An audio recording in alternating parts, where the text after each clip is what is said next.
Olá, terça-feira. O que acontece na terça-feira? A neurociência vai na veia, certo? Então, nosso quadro de neurociência na veia vai falar hoje sobre as outras células que nós não comentamos quando falamos sobre os neurônios, as chamadas células da glia, né? E aí, a própria palavra glia, ela vem de um radical semelhante a glue, né? Cola. Isso está também no latim.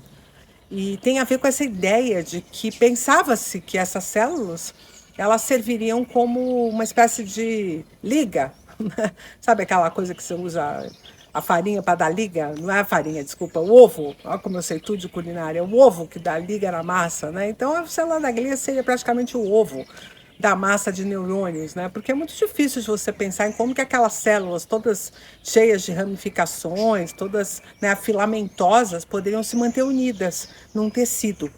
E aí as células da glia, quando foram reconhecidas por histologia, foram pensadas como sendo células que gerariam essa possibilidade de manter os neurônios agregados. Hoje a gente sabe que é bem diferente a função das células da glia. E também, olha só, as células da glia estão envolvidas naquele mito, o famoso mito de que a gente só usa 10% do cérebro. Porque a primeira vez que fizeram um estudo sobre a relação, a proporção de neurônios para as células da glia, fizeram uma proporção de um neurônio para cada 9 células da glia. Hoje essa proporção também já foi desmentida. Basicamente o que se descobriu a partir dos estudos da Suzanne Herculano-Ozel é que a gente tem um para um neurônio para cada célula da glia, né? Mas para que servem as células da glia? Então, se não serve para colar, se não serve para grudar, tem uma infinidade de papéis e a gente acha que, inclusive, a gente ainda vai se surpreender muito com as células da glia, porque os papéis vão cada vez ficando mais exuberantes. Teve até uma época em que alguns pesquisadores estavam pleiteando que o processamento da informação dependeria fundamentalmente de astrócitos e não de neurônios. Mas essa teoria está um pouco já desbancada, que seria a teoria astrocêntrica do funcionamento do cérebro. E eu costumava brincar com os meus alunos que, se fosse validada a teoria astrocêntrica, eu teria que mudar de profissão, porque mudaria por completo tudo que a gente sabe sobre o funcionamento cerebral, né? Então não ia dar nem tempo mais, né, nessa vida eu aprender a teoria astrocêntrica do funcionamento cerebral. Mas, graças, né, a boa ciência, essa teoria ainda não vingou. Mas por que os astrócitos, então, vamos falar primeiro deles, são células consideradas tão potentes? Primeiro, porque você sempre vai encontrar um astrócito em todas as sinapses. Ele está ali nas sinapses justamente porque entende-se que ele vai gerar um certo equilíbrio químico na sinapse. E esse equilíbrio químico vem da perspectiva de que neurotransmissores, especialmente o glutamato, que são extremamente excitotóxicos, quer dizer, a sua capacidade de excitar a sinapse gera até algum nível de toxicidade, o neurônio pode vir a sofrer danos por causa dessa atividade excitatória muito robusta, então o astrócito estaria ali para diminuir a quantidade de glutamato, para se conectar ao glutamato, entronizar o glutamato, jogar o glutamato para dentro, fazendo uma recaptura de glutamato e diminuindo essa excitotoxicidade, quer dizer, a toxicidade provocada por excesso de excitação. Mas o astrócito parece ter várias outras funções também. Ele está conectado aos vasos sanguíneos. E a partir dessa conexão com os vasos sanguíneos, eles um pouco determinam, cuidam de quais componentes que estão no sangue que serão levados para os neurônios. Então, as oscilações comuns, né, de atividade iônica, por exemplo, no sangue, ainda que tenha um limite, né, muito restrito possível, não dá para ser muito amplo, né, o limite de variação, por exemplo, do potássio, do sódio, eles são regulados de forma muito precisa. Mais preciso ainda são esses níveis, né, desses íons no líquido cefalorraquidiano, justamente por causa desse papel do astrócito que faz essa transposição entre a corrente sanguínea, o que está no sangue, e o que estaria dentro do tecido cerebral. E mais uma infinidade de coisas que se atribuem aos astrócitos, né, sendo, portanto, provavelmente as células da glia mais importantes. Depois a gente tem os oligodendrócitos, que são responsáveis pela produção de mielina. E a mielina, para quem conhece um pouquinho de funcionamento cerebral, sabe da importância que a mielina tem para acelerar o processo de transmissão da informação.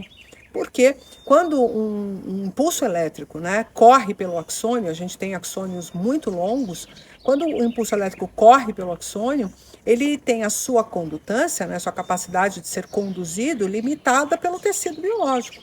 Então, o próprio fato de existir uma membrana biológica com proteínas e tudo mais, diminui a capacidade de transmissão, a velocidade dessa transmissão. Quando você coloca a mielina opera como um isolante elétrico, e aí, nos espaços de Ranvier, que são os espaços que não tem mielina, que são intervalos entre um oligodendrócito e outro, você tem o impulso saltatório. E isso pode levar a velocidade de transmissão de um neurônio a cerca de 240 metros por segundo, sendo que uma velocidade básica sem mielina estaria em torno de meio a 1 metro por segundo de velocidade. Então é uma diferença brutal graças a essas células produtoras de mielina que, dentro do sistema nervoso central, então no crânio, né, dentro do crânio, encéfalo, e na medula espinhal, então no canal vertebral ali que forma a medula espinhal, você tem os oligodendrócitos. E nos neurônios periféricos, né, você tem outra célula chamada célula de Schwann, que também é considerada uma célula da glia e que produz a mielina nesses neurônios periféricos. As células são um pouco diferentes morfologicamente e a sua capacidade de produção de mielina também é diferente, porque nos neurônios periféricos as distâncias são às vezes muito maiores de serem percorridas. E aí você precisa de capas de mielina muito robustas e as células de Schwann fazem isso. E para terminar, a menor célula, a micróglia, né? Olha o nome dela, micróglia, ela funciona como uma célula fagocitária. Ela funciona como sistema imune, né? Dentro do sistema nervoso central, para evitar qualquer tipo de entrada de patógenos. Ainda que as barreiras no tecido nervoso sejam bem importantes, até porque qualquer tipo de infecção, meningites, né, alterações inflamatórias no tecido nervoso são bastante desastrosas. Então, a micróglia tem um papel importantíssimo aí em manter essa sanidade, em manter a saúde do cérebro fagocitando esses patógenos. Espero que vocês tenham gostado de conhecer essas outras células que compõem o sistema nervoso, justamente protegendo, porque neurônios, olha só, ainda que sejam muito, muito importantes, são células frágeis, que dependem de metabolismos muito específicos e também de um ambiente, né, para o seu trabalho, um ambiente muito estável. E as células da glia têm um papel muito importante em manter esse ambiente de trabalho adequado para os neurônios. Espero que você tenha gostado aqui do Neurociência na Veia, porque toda terça-feira a gente aprofunda um pouco mais seu conhecimento sobre neurociência e todo dia é o último dia de vídeo novo aqui no Nada Trivial. E a gente sempre trabalha com temas que são um pouco mais complexos, porque se fosse trivial, não ia ter a menor graça. Um grande abraço e eu te vejo no próximo.